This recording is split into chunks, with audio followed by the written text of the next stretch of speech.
The profile of the women who come to our service, generally they have a very long history of drug and alcohol dependence, numerous attempts of detoxification, rehabilitation, often some experiences on methadone or buprenorphine or other pharmacotherapies. They have sometimes been using up to 10, 15, 20 years. They have children both in their care and have been removed from their care. They often have a long history of domestic violence, childhood abuse, socio-economic disadvantage, very marginalised, multi-generational disadvantage, and often isolated from their families. There's a range of really complex and very serious issues around their parenting. Pregnant women and mothers who use our service, substance-using mothers, really their main issue is stigma and feeling judged. And because of that, they're often very reluctant to engage in services. So that in itself brings about its problems. And then, of course, the other major concern for them is having children removed and placed into foster care. And most of them come with a story of knowing someone or even having experienced it themselves. And that again makes them very fearful and reluctant to engage in services and to disclose really important information. Many of them come from backgrounds where they had very inadequate parenting themselves and poor parenting attachment. So they haven't got that to draw on. They're socially isolated. And so, they don't have the supports that a lot of people enjoy. The other really difficult thing for the women who I see is, particularly if they're on, say, a methadone program, they have a lot of things they have to do that other people don't. Now, can you imagine what it would be like every day being pregnant, maybe feeling very nauseous, and sometimes with other children, having to attend a methadone clinic or a pharmacy, lining up in a queue. Most of the women are quite poor and can't afford a car, so they have to walk and catch public transport. They do this day in, day out. And so with all the other issues that they face, sometimes poor housing and having to go to Centrelink, it doesn't leave very much space for the woman, and for developing an attachment with her baby and her unborn baby and her child. The main issues for the children is that often people have moved around a lot, so they haven't had a lot of stability in their housing. A lot of our clients are often homeless by the time they come to us. So instability in the housing, instability in their families. Schooling is often disjointed and not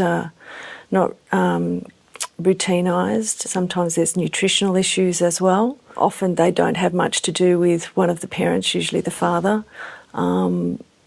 There's just a range of very complex issues. So it's often not just the drugs and alcohol, or not even the drugs and alcohol, but often violence is one of the key issues for children at risk with women on our waiting list. A lot of the babies, particularly mothers on opioid treatment and those using benzodiazepines, go through neonatal abstinence syndrome. So there's the separation of mother and baby, with the baby in the nursery. With the children, we do see delay in speech and language development, and that's often environmental.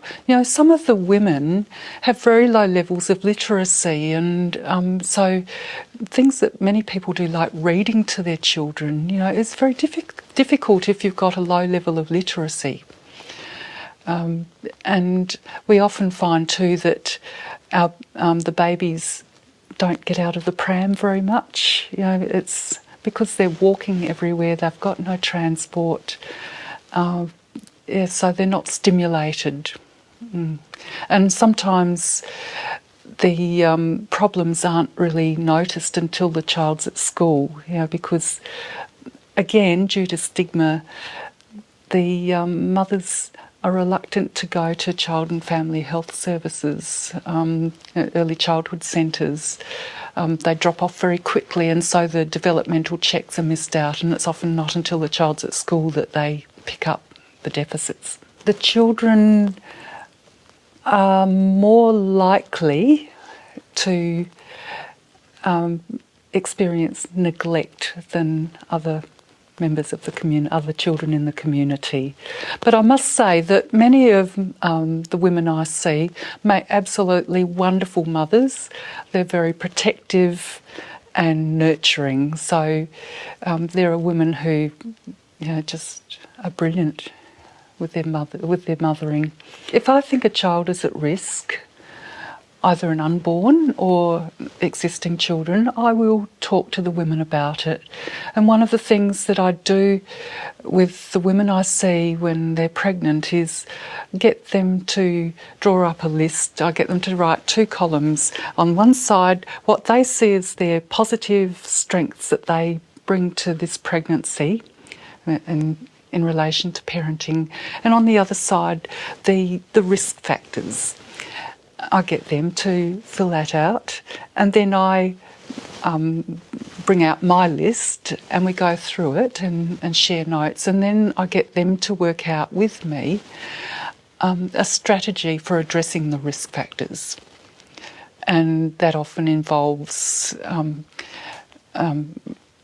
referral to other services. It's well known that substance use is a chronic relapsing condition, and it's not a moral issue. Many women who have abstained from using substances or gone on a treatment program in pregnancy say, when I have this baby, I will never use again. So during pregnancy, as a preparation, I say, well, that's wonderful. However, sometimes people do have lapses, and there needs to be a plan in place for a lapse. So we talk about having a plan just in case it ever happened, so that if they're breastfeeding their baby, that they discard their breast milk for 24 hours. And that if they have a lapse, that they use the substance, particularly if it's a sedating one, with someone around who's not intoxicated. That if they use heroin, they smoke it rather than inject it. All those safety issues. But having someone who's not affected by substances care for the baby while they're intoxicated. I also say to the women that a lapse is a lapse. It's unfortunate, it's not the end of the world. And I encourage them, if they have a lapse, to come and speak to me or someone else on our team, because it's often a sign that extra supports need to be in place. And I get them to identify the triggers that they've had in the past that have led to lapse or relapse. If, of course, their actions are putting their baby at risk, I would make a notification. Yeah. And I talk to them about that. I say, in pregnancy, I say I have a mandate to report, children at risk of neglect or abuse, or harm. I'm quite upfront about that. There cannot be a whiff of judgment in the work that we do, because for our clients, they are so highly attuned to any sense of judgment that it will have an absolutely detrimental effect on any rapport that you need to build, that we need to build, that's essential to the rehabilitation process.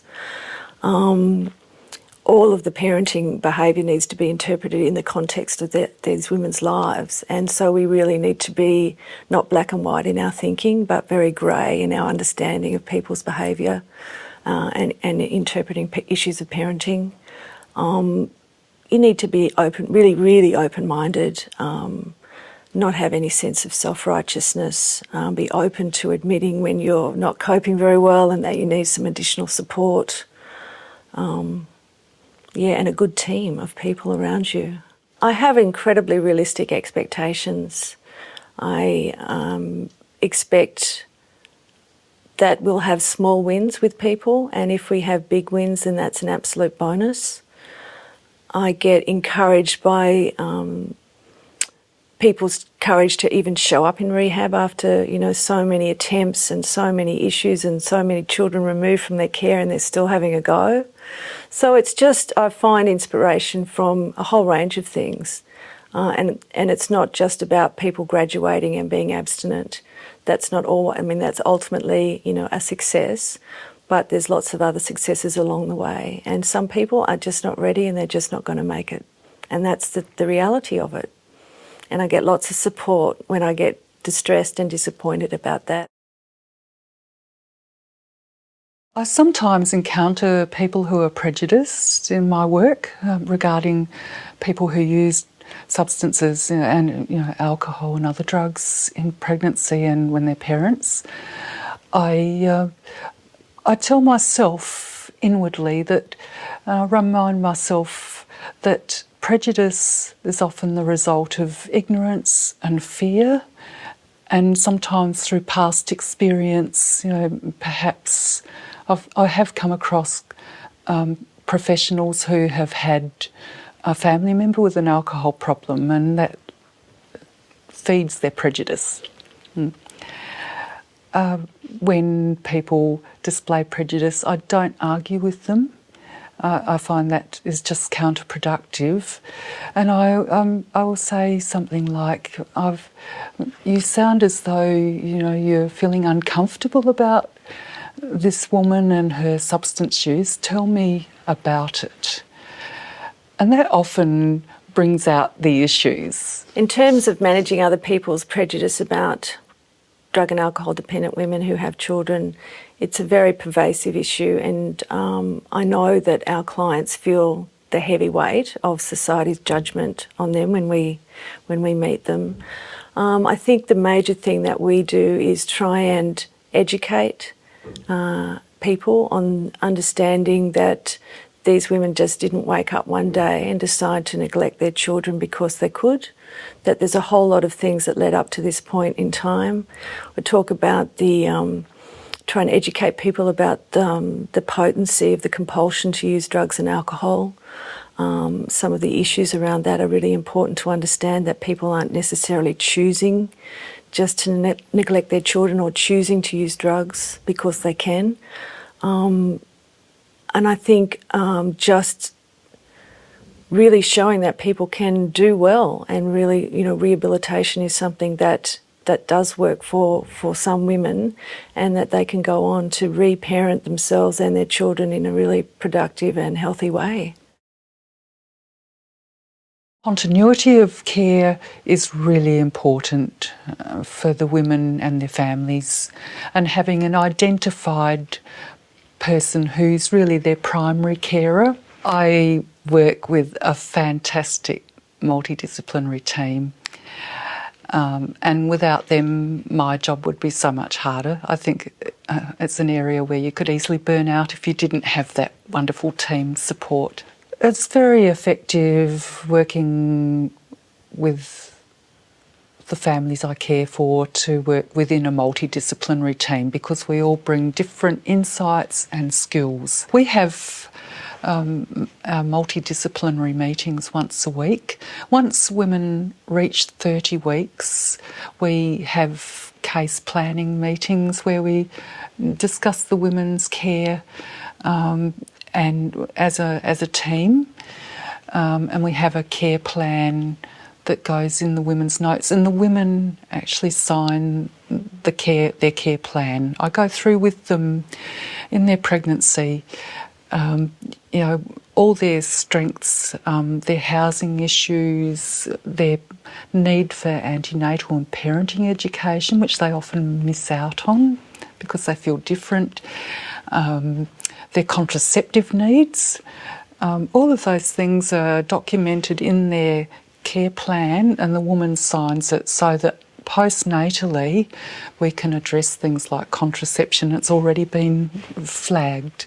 And they know how long they'll stay in hospital for. They'll know what kind of supports will be put in place afterwards.